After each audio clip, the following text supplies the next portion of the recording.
भारतीय हैकर नक्सराज का खुफिया मिशन। नक्सराज भारत का एक प्रतिभाशाली और तेज दिमाग वाला हैकर था।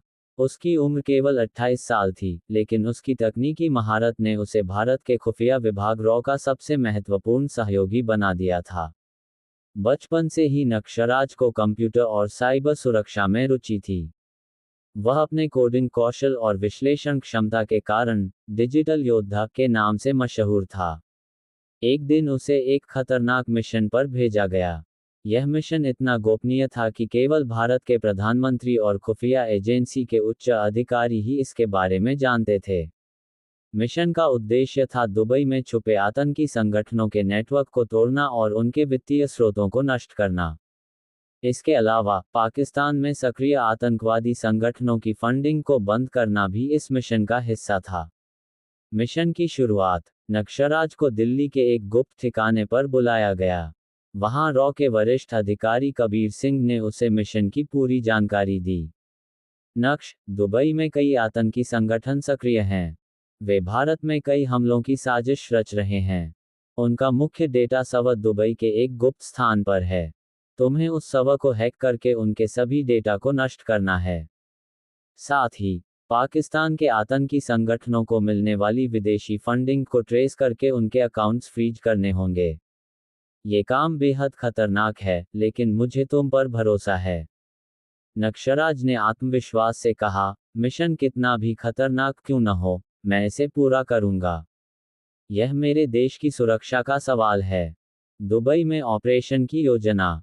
नक्सराज को दुबई भेजने के लिए एक फर्जी पहचान दी गई। अब वह एक साइबर सिक्योरिटी कंसल्टेंट के रूप में दुबई की एक बड़ी कंपनी में काम करने वाला था। उसका पहला कदम था दुबई के उन इलाकों की पहचान करना जहां आतंकियों का नेटवर्क सक्रिय था। दुबई में उसे एक भारतीय एजेंट से मदद मिलनी थी, जिसका नाम रीमा था। रीमा एक साहसी खुफिया एजेंट थी, जो दुबई में गुप्त रूप से काम कर रही थी। नक्सराज और रीमा ने मिलकर एक योजना बनाई। हमें सबसे पहले ये पता लगाना होगा कि सर्वर कहाँ है, रीमा ने कहा। मैं सर्वर का पता लगाने के लिए उनके कम्युनिकेशन नेटवर्क को ट्रेस करूंगा, नक्सराज ने जवाब दिया। पहली चुनौती, नक्सराज ने दुबई के एक प्रमुख इंटरनेट सेवा प्रदाता कंपनी के सिस्टम में सेंध लगाई। उसे एक संदिग्ध नेटवर्क का पता चला, जो दुबई के एक पुराने गोदाम से जुड़ा था। इस गोदाम को आतंकी संगठन अपना मुख्यालय बना चुके थे। लेकिन यह आसान काम नहीं था। गोदाम के आसपास सुरक्षा बेहद कड़ी थी। वहां घुसने के लिए नक्सराज और रीमा को खास रणनीति बनानी पड़ी। उन्होंने पाया कि गोदाम के अंदर एक अति आधुनिक सर्वर रूम है, जिसे हैक किए बिना आतंकियों के डेटा को नष्ट करना असंभव था। सर्वर रूम में घुसपैठ। एक रात नक्सराज और रीमा ने गोदाम में घुसने का फैसला किया। नक्सराज ने गोदाम की सुरक्षा प्रणाली को हैक करके सीसीटीवी कैमरों को बंद कर दिया। रीमा ने बाहर पहरा दे रहे गार्ड्स को चुपचाप बेहोश कर दिया। गोदाम के अंदर घुसते ही नक्सराज ने सर्वर रूम की ओर कदम बढ़ाए। लेकिन अचानक अलार्म बज उठा। आतंकियों को पता चल गया था कि कोई उनके ठिकाने में घुसपैठ कर चुका है। हमें जल्दी करना होगा, रीमा ने कहा।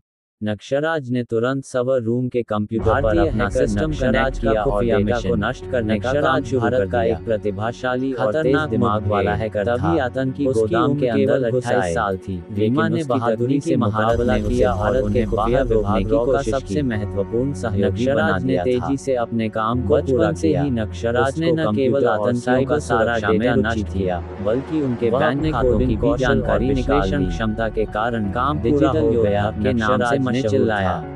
रीमा और नक्सराज ने गोदाम से निकलने की कोशिश की, लेकिन आतंकियों ने गोपनीय था कि केवल भारत के प्रधानमंत्री और खुफिया एजेंसी के उच्च अधिकारी ही इसके बारे में आतंकियों को दबोच लिया। मिशन का उद्देश्य था दुबई में छुपे आतंकी संगठनों के नेटवर्क को पाकिस्तान में मिशन की योजना को नष्ट करना। दुबई मिशन की सफलता के अलावा पाकिस्तान में सक्रिय पाकिस्तान में मौजूद आतंकी संगठनों को बंद करना भी इस मिशन का हिस्सा करने का काम सौंपा गया। मिशन की शुरुआत। यह मिशन और खतरनाक के एक गुप्त ठिकाने पर बुलाया पाकिस्तान के बैंकों और वित्तीय संस्थानों के कबीर सिंह ने उसे मिशन की पूरी जानकारी पैसा जमा था। नक्श उसने पाया कि ये आतंकी संगठन कंपनियों और विदेश वेदार में कई फंडों की साजिश रच रहे हैं।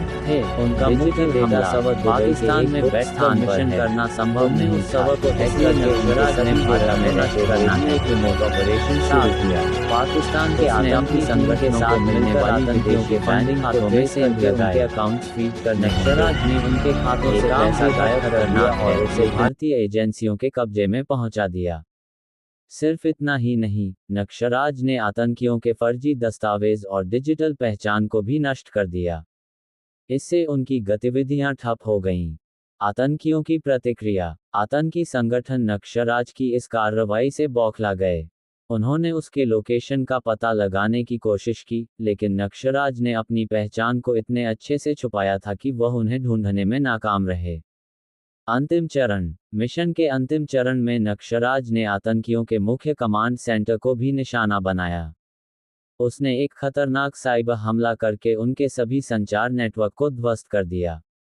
इससे आतंकियों की पूरी योजना विफल हो गई। मिशन की सफलता। नक्शराज के साहस और तकनीकी कौशल ने दुबई और पाकिस्तान में सक्रिय आतंकी संगठनों की रीढ़ तोड़ दी। भारतीय खुफिया एजेंसियों ने नक्शराज की इस उपलब्धि के लिए उसकी सराहना की। प्रधानमंत्री ने उसे व्यक्तिगत रूप से बधाई दी और कहा, तुमने दिखा दिया कि आधुनिक युग में सिर्फ हथियार ही नहीं, बल्कि दिमाग भी सबसे बड़ा हथियार है। तुम्हारी इस सफलता से देश को गर्व है। नक्शराज की देशभक्ति। नक्शराज ने यह मिशन केवल अपने कौशल के दम पर नहीं, बल्कि देश के प्रति अपने अटूट प्रेम के कारण सफल किया। उसने साबित कर दिया कि एक सच्चा देशभक्त अपने तरीके से देश की सेवा कर सकता है। इस तरह नक्शराज का खुफिया मिशन एक मिसाल बन गया और उसने दुश्मनों को ये संदेश दे दिया कि भारत पर बुरी नज़र डालने वालों को मुंहतोड़ जवाब मिलेगा। अंततः नक्शराज ने अपनी बुद्धिमत्ता और साहस से यह साबित किया कि देश की रक्षा सिर्फ हथियारों से नहीं, बल्कि तकनीक और समर्पण से भी की जा सकती है।